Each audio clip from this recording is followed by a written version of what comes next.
Hello, everyone, and welcome to our webinar today, 44, yes, 44, fantastic ways to play more and learn more. My name is Jamie, and I'm so excited that you have joined in with us today.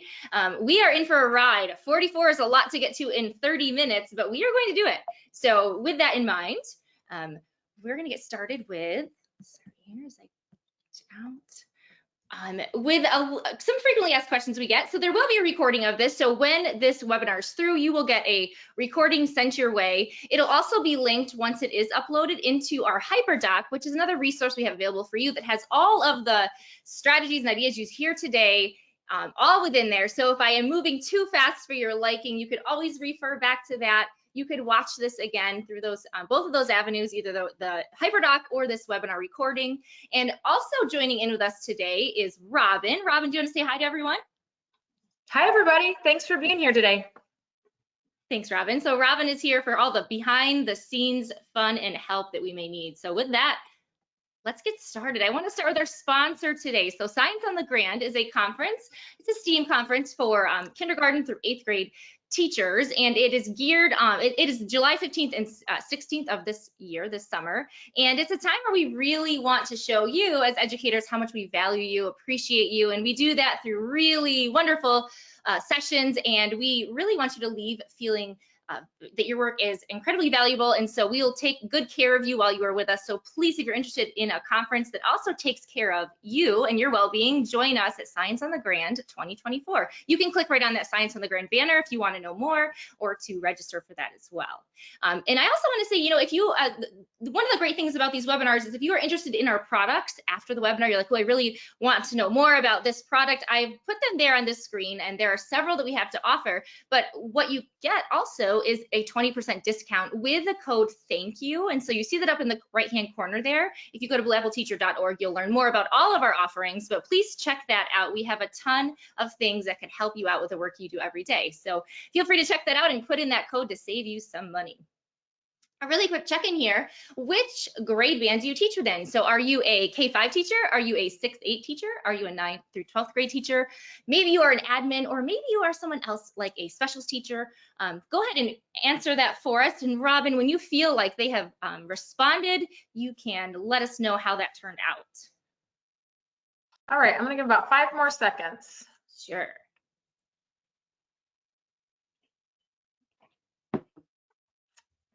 Excellent. All right, so it looks like we are at 54% K-5, 31% other, and then 8% for both 6-8 and 9-12.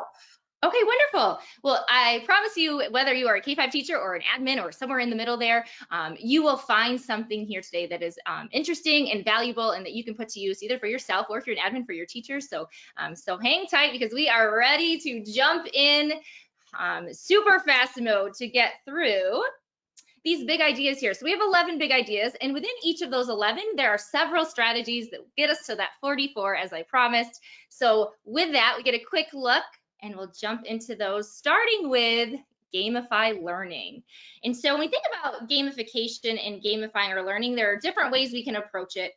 One thing I want to talk to you today is developing a points and badges system within your classroom, also fostering a level up mindset. And then there's a mystery strategy that is hidden, and there might even be 2 for this section within that HyperDoc. So be sure to check those out because we won't be talking to those today, but you can read about them in the HyperDoc.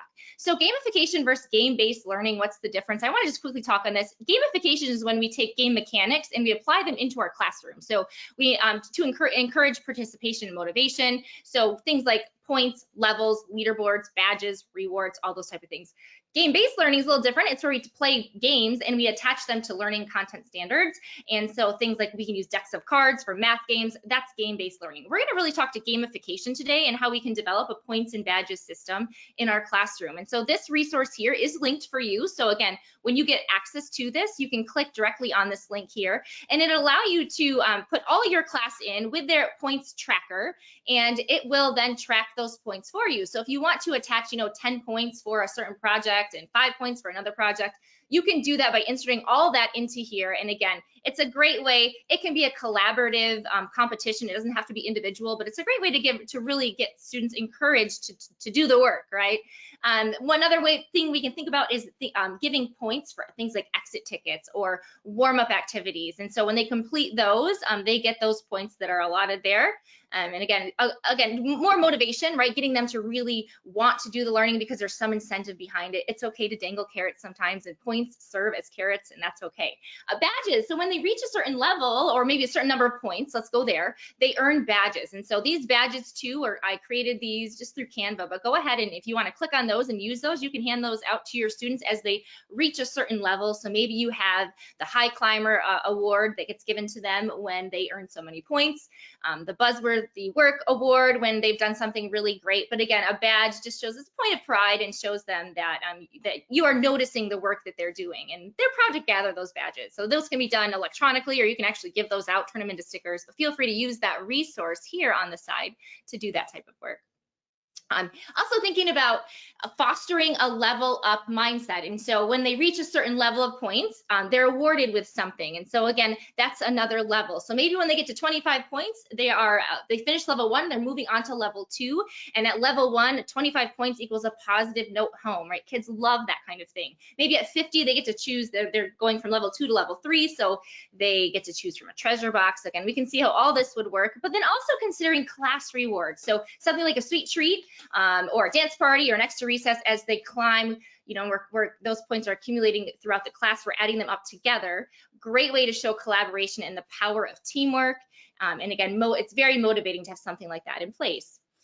Role playing, this is another great way to really get students interested in the content that we're teaching. And so with that in mind, we'll talk to SEL scenario cards, living wax museum, and debating the issues. And there's also a really cool strategy in the hyperdoc that's hidden in our mystery strategies for this section. So with that, role playing, SEL scenario cards, you all here are the first ones to get to take advantage of this new resource we created.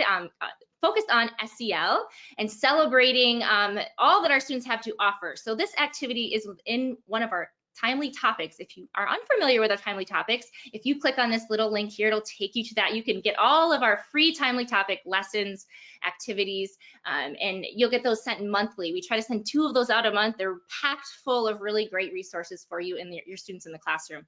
This one in particular when we talk to role playing, it's where students, they go through a lot in their given day, and so some things happen at recess and some things happen inside the classroom, and they don't always know how to handle them. So allowing them to consider something that has happened, and we set those scenarios up on cards, and to think through how they should handle it and what they can do to cope with those things is really powerful. So this resource has 20 of these scenarios or social stories set up for you with lots of different resources throughout to help scaffold this activity for your students. So feel free to click on that and check that out. That will be out to everyone within the next month or so as we launch that resource. But again, first to have it here. So feel free to take advantage of that.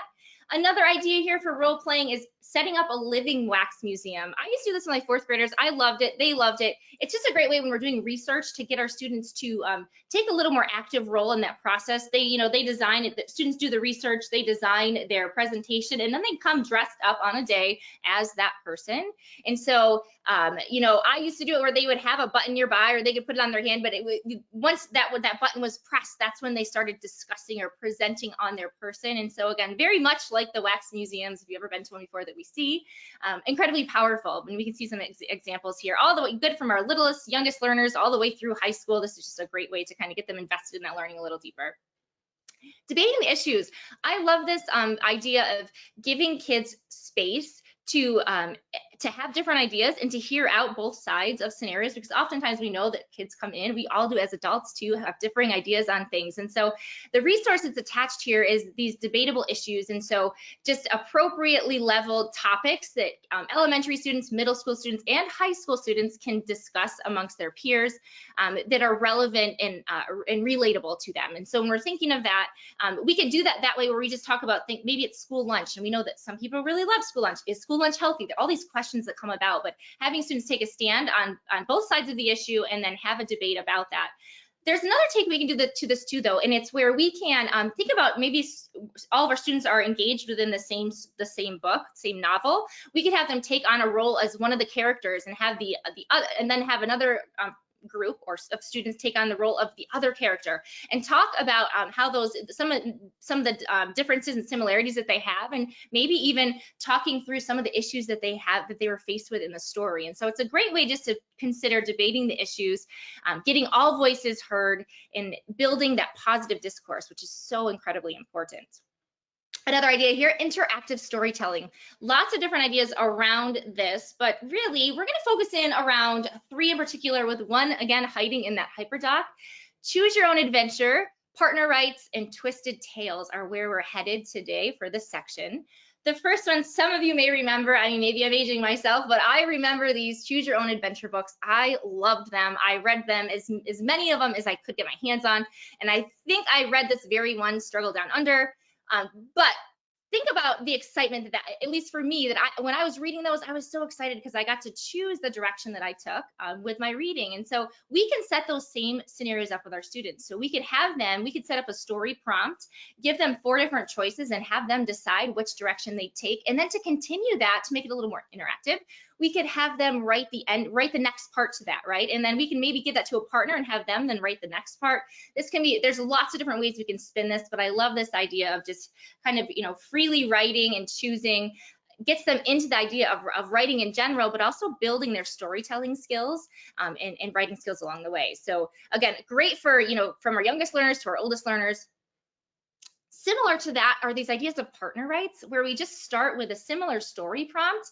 Writer 1 begins with that story prompt, writes the first paragraph or so, or page for older students, and then the second writer would then pick up where writer 1 left off. So writer 2 would continue that story, and a great way to go back and forth and collaborate around ideas. Really great, because it's not just one student's ideas, it's a collaborative effort. So that's always fun to do and fun to see what they come up with. This other resource I've recently stumbled upon, I love, is now for the resource itself, it's really great. It's about internet safety. And so I think as a teacher, this is something that and even as a parent, it's something we're always trying to help our students figure out, right? And how to maneuver social media safely. So these are free resources that are out there. They're plays on popular children's storybooks. And so for that alone, click on those resources. They are awesome, but I really think the power in these is that that they are, very versatile. So you can look at these, and again, these ones are just on internet safety. But what I love about the idea here is that we can take any book that our students have read in the past. Maybe it was a favorite they had when they were younger. And then maybe relate it to fill in the blank. Maybe have our high schoolers take The Very Hungry Caterpillar and relate it to trigonometry, right? So rewrite that story in a way that would make us better understand trigonometry. There are lots of different ways that we can make this happen in our classroom. But again, think about that. Consider Twisted Tales as a great way to do creative work in a way that gets you as a teacher to understand where they're at, but also them to have some fun with that work as well. So Curiosity Hour is another example of really great, powerful ways that we can let students own the learning process, and it makes learning fun. So we'll start by just talking about curiosity in general, then talking about a curiosity project, and then a demo day. We'll hear what that's all about, and then a mystery strategy, again, hiding in that hyperdoc. So we're talking about Curiosity Hour. Again, it's an hour, but it doesn't have to be. It could be 30 minutes if that's what you have. It could be 20 minutes, and maybe you do it, several times in a month. But really, the idea here is that students have free reign over their learning, and so it's student-led. They get to choose what they want to learn about. They get to follow their passions and their interests. It's very inquiry-based, because they're encouraged to ask the questions they're curious about, find the answers to those questions, conduct the research to get to the answers to those questions, and so on and so forth. It can be done independently, or it can be done collaboratively. There's also some creative measures involved, right? Because they're exploring and they're having to show their learning in a way that makes sense to them. So it could be in a graph, it could be in some form of art project. But again, that learning and those ideas are left up to them to decide. There's a lot of critical thinking involved, because they're exploring their chosen topics. They're developing skills like critical thinking and problem solving, and they're learning how to analyze their work, and they're invested in it because it's all about them. They came up with that idea, right? And so it could also, you could scaffold it a little more and say, if you could show me your learning around this given topic, and have them do it that way so that the pathway to learning is their own. But again, opening it up, all the better, because we know when students can have that level of control, they're going to invest in it a little more. There's also time for reflection. So I think something like this is incredibly powerful. Now, it doesn't have to just be an hour. We could turn our curiosity hours into a curiosity project, where hour after hour after hour for the next, say, month of May, we're going to spend 1 hour for a combination of 4 hours to build out into a curiosity project. And then that ends with some sort of presentation of that work. So they work session after session to get to that finished product, right? And so we can see how something like this, building persistence through a task, really working hard to stay organized. There's a lot of things that happen with something like a curiosity project. But then that final day is a demo day where they get to show off all of their fun learning. So if they were interested in martial arts, maybe they come and they tell us all about martial arts and what they learned. Maybe they really love nail polish. So they talk about maybe the chemistry that's behind it, the science behind color. There's lots of ways that we can invest our time into something like that. We have, again, Black inventors. Maybe that's a passion for students, and so they invest time into learning more about that. And again, maybe what's killing the fish. Maybe it's an environmental topic that they take an interest in. But again, they get to kind of tell us all about what they learned on that demo day. The next one being mystery solving. And so with this, mystery solving is great. And we know anytime that we can get our students to feel like they don't know the answer and there's some other information out there that they have to gain that they don't know yet is really powerful. So setting the scene, there's lots of ways we can do that. We're going to see some quick ways with zoom in and reveal. Another great resource, TED Ed math riddles, and then also what's in a graph. All of these are great mystery solving strategies. And then there's a really great one hidden within your doc too. So check out that hyperdoc for that fifth one. First one being zoom in, and feel free as you're looking at this strategy to be thinking about, and shout out your screen if you know what it's hiding. But I'm going to show you this zoom in strategy live here. So start with something like this. Let me just take a picture. We zoom really closely in on it. Now, this picture could have something directly related to the content you're teaching, or maybe not, just do it for fun. But here we go. So if you think you know what it is, go ahead and just shout it out at your screen. No one can hear you unless you have family at home or unless you're at school. But here we go. Getting a little closer. Hopefully we found out that it was honeycomb. Okay, so again, we were doing a unit on bees, and this is how, and we reveal a little piece of the puzzle every time they maybe answer a question or we do a lesson. We can prolong this over several days, but it's a great way to build interest and intrigue as they try to figure out what that picture is, what's zoomed in on that image. Another one is very similar, but this is called the reveal it strategy. And so what we have is Google Slides up, and there's an image hiding behind there. And so we put squares over it, 15 here. You could put questions on these squares. We've seen this done lots of ways, where if they answer that specific question, we remove that square. But eventually what happens is we just start deleting squares. And so we'll kind of see here, and again, same thing, if you think you know, shout the answer out. And we kind of get to the answer here as we reveal it, and maybe you knew that it was a box of matches. And I wonder how that relates to learning. And again, that's kind of the element we're trying to set up for our students, is making that connection to their learning and getting them excited to figure it out, right? A wonderful resource that is out there is called TED Ed Math Riddles. And so this resource is amazing because it sets up I say word problems, more like story problems that involve high level thinking. And now it's what I consider for the most part to be, with some scaffolding, low floor, high ceiling, which means it's accessible to all as long as we're giving them the scaffolds they need. I would recommend this resource for second grade and up, but definitely wonderful if you are a high school or middle school teacher because of the high level thinking and the fun that's involved. And now if you're an elementary school teacher, dive in too, because we have this resource here, these TED Ed video riddles resource here, that shows you the level that we think these specific riddles are appropriate for. And then in the next column over to the right there, it shows the math connection. So you can directly see how that relates, simple addition or pathways. So again, check that out, but it sets a scene up for us.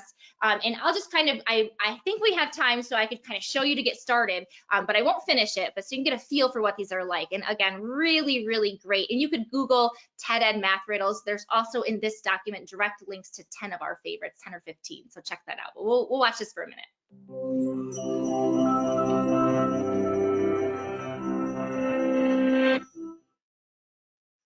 Your research team has found a prehistoric virus preserved in the permafrost. and isolated it for study. After a late night working, you're just closing up the lab when a sudden earthquake hits and knocks out the power. As the emergency generators kick in, an alarm confirms your worst fears. All the sample vials have broken. The virus is contained for now, but unless you can destroy it, the vents will soon open and unleash a deadly airborne plague. Without hesitation, you grab your hazmat suit and get ready to save the world. The lab is a 4x4 compound of 16 rooms, with an entrance at the northwest corner and an exit at the southeast. Each room is connected to the adjacent ones by an airlock, and the virus has been released in every room except the entrance. Okay, I'll stop there for time's sake, but you get the feel, right? They build a scenario, and then students have to work their way through it. There's a pause point in the video where they tell you to stop the video so students can solve the problem, and then you can go back and visit it and it'll reveal the answer. So if you're curious, check that out to see the answer and try to solve it yourself maybe, but that's a wonderful resource. And there are hundreds of those math riddles out there, TED Ed math riddles, so Google that or use that resource to help you get there.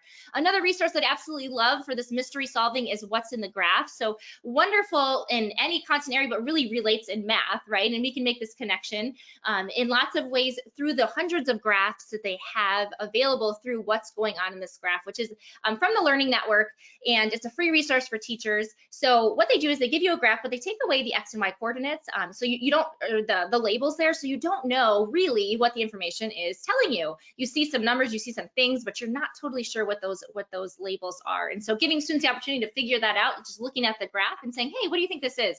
And then eventually revealing those. So we can see here, this one is percent of nutritionists saying a food is healthy versus Americans saying a food is healthy. We can see the differences there, but a really powerful way to get students just thinking and grappling with information without knowing all that they need to know yet. And so moving on now to interactive boards and walls, and this one is great because we can put this up and leave this there for some time, and students can interact with them as they see fit, maybe when they finish early.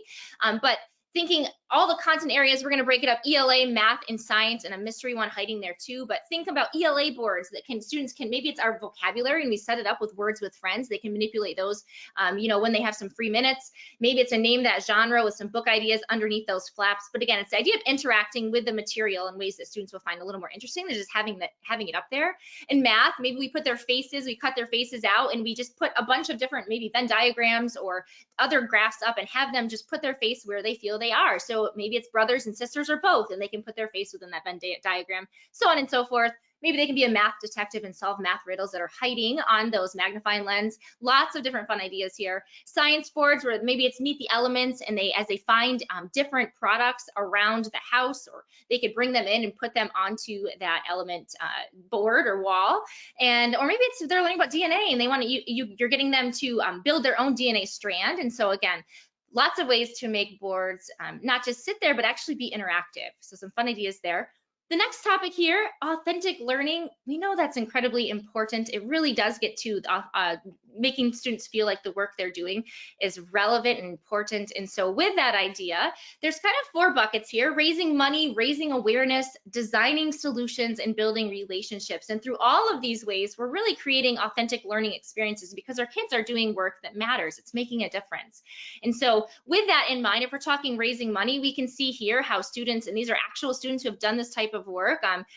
Students have raised money for space exploration, and there are students who have raised money to help solve cold cases in their area. So again, all this, work that matters, right? And so raising awareness, this is a school who just raised an awareness around how to keep germs off of our skin and keep us healthy and safe. And so ways to prevent the spread of germs. Also looking here for designing solutions, building or painting murals around town. We can see that lots of kids are innovative, right? And they want to help. And so this is a great way to show them that their work really does matter. And it does involve what they learn every day in school. So putting that to work is important. Building relationships, making connections with elderly friends, writing biographies for friends in a nursing home. That's what we see in some of these pictures here. So good work. That's what gets students connected and interested and makes that learning fun. There's also ways such as outdoor discoveries, right? And we know if we can get our kids outdoors, all the better. We've been a little bit lucky this summer, at least here in Michigan, that we've been able to have a nicer, warmer, little bit of winter. But now as we approach spring, we really want to get outside. So thinking about ways that we can take that learning outside, doing things like found art or a wonder walk, or engineering engagers. These are all great ways to do that. Also a mystery strategy hiding for you. But thinking about found art, this is another resource that you guys have access to. So if you click on that found art, it'll kind of walk through ways that we can find things that would otherwise have been thrown away and turn them into wonderful art pieces. We can have our students go on a nature walk or a pollution pickup and use those items found to make art. And we could see some examples there. Oopsie. And there's that resource. So if you want to see that, that's what it looks like when you click on it. Kind of get us back here. Now, also another consideration here is just thinking about going on a wonder walk. And so if we hand kids a clipboard and a blank sheet of paper and taking them on a nature walk and just having them ask questions, again, builds critical thinking, scientific inquiry, those things that they're wondering about as they're walking. What are they thinking about what's surrounding them? Really powerful way to get their thinking out there and to get them and combine that with the outdoors. So incredibly powerful. Then having them collect outdoor materials is another spin on doing that, the art. This is a different way, just building something. So we can see that kids love to build, we know that, and they don't get outside as much as we would like. So just finding those outdoor materials and the time to do that is wonderful. So having them collect outdoor materials and coming up with engineering design challenges is really, really powerful. And so we have some ideas around that. Again, if you want even more ideas, email me. I'd be happy to send some good resources your way.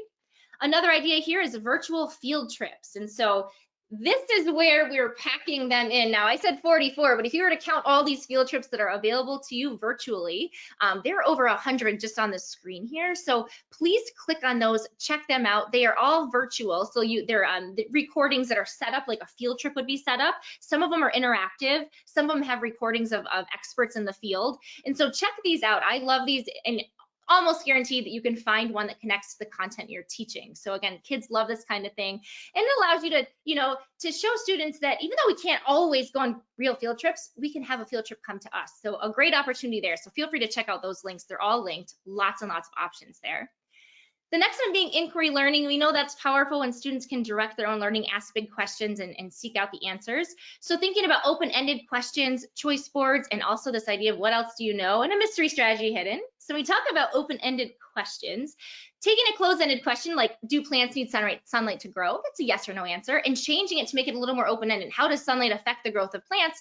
That'll allow for more for deeper level thinking and learning, and also deeper levels of exploration within that topic. So just taking the question you would normally ask and asking yourself, is it open or closed? And if it's closed, if it's a yes or no answer, flip it to an open-ended question where there's lots of different ways into that question and lots of different answers or ways to answer that. So that's a great way to do inquiry learning. Another way that makes learning a little more fun is choice boards. And you probably are familiar with these, but if not, these resources are all linked here. So these here, you can just put activities within these and have students make a tic-tac-toe or get a bingo or get 4 in a row.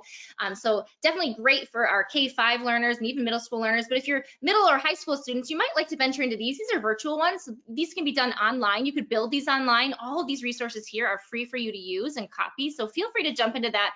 Again, it just allows for differentiation, more student engagement, and some autonomy in learning, which we know is really, really important. And then finally, if I had to pick a favorite one in this section, it would be this one. It's what else do you know? So we know when students have to take a test, we know they have to.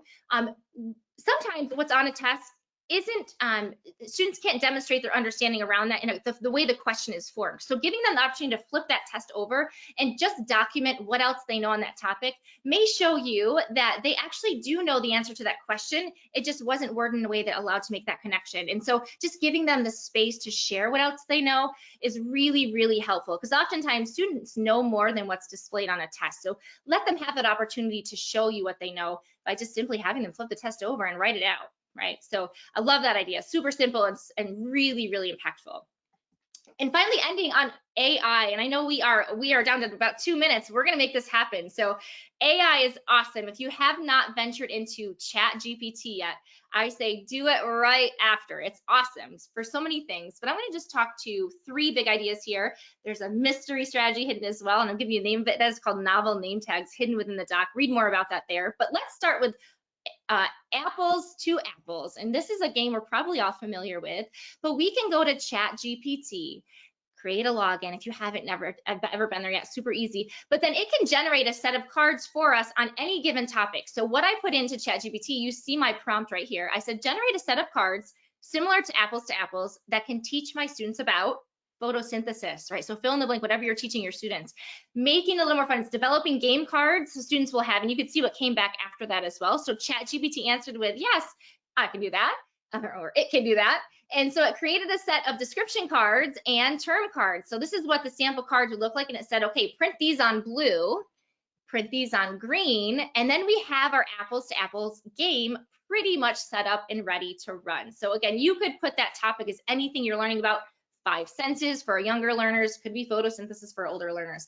But again, a wonderful way to utilize ChatGPT as your teaching assistant. It is incredibly powerful. And while we're on the topic, if you want to know more, we're doing a lot of AI training right now for teachers. So have us come into your school. We would love to show you all the ways that you can make AI work for you in ways that I promise you are super friendly and approachable, which wasn't how I thought of it at first. So we can help you out with that. Another idea here is choose your own adventure. I hope you guys see what I did there with the AI. But thinking about that, the idea we talked about earlier, we can ask ChatGPT to generate those prompts for us. So you can see what I wrote there. I said my class of 11th graders were learning about the last frontier.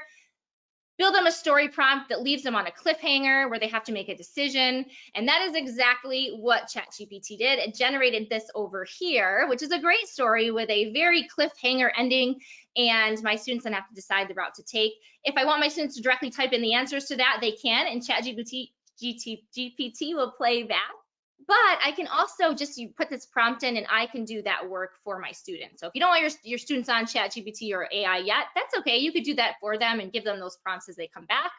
Awesome way to use it. Another way, lyrical learning. So I put into ChatGPT, generate a song for my 4th graders about adding fractions to the style of a specific Taylor Swift song. And it came back with, add it up. You guys are probably singing it right now, shake it off. And it did, it's awesome. So it shows how we can add fractions into a way that's probably a little more approachable, a little more fun for our students, because who doesn't love Taylor Swift? I don't know, maybe I'm on that on my own. Maybe you take the other side of it and you're a Kanye fan. And so we could say, generate a rap about vectors and trigonometry in the style of Kanye West, right? Way out there, 2 things we probably would have never linked together, but ChatGPT did. And so you can see the verses there for the rap.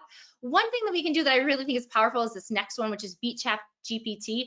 We could take those two, the rap or the song, and have students make a better version of it. And we call that strategy beat ChatGPT because we think there's power in students and humans. So getting your students to do that work is really, really powerful. So have them beat ChatGPT by coming up with something even better. So there's a little walkthrough on how to do that strategy with your students.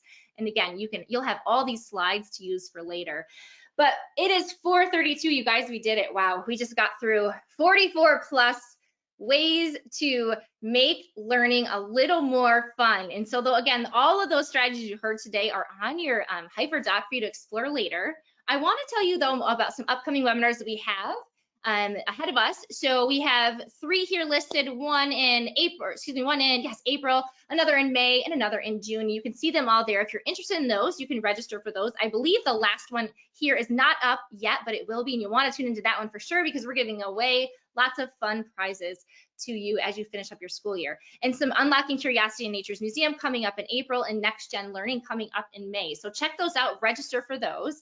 And there is going to be a survey that follows this shortly after. So if you could just take another minute, I know we're a little bit over, but if you could take another minute or two to fill out that survey, we would greatly appreciate it. And if you would like to have us come to your school and do some engaging, fun PD, let us know, and we would be happy to get in touch with your admin. So thank you everyone so very much. And I want to also know that you can reach me through my email, which is on that HyperDoc or also on the first slide of our presentation today. Feel free to email me with any questions you have, and I'd be happy to help send more resources your way. So thank you for all you do every day. We couldn't do this tough job without you. Thank you, everyone.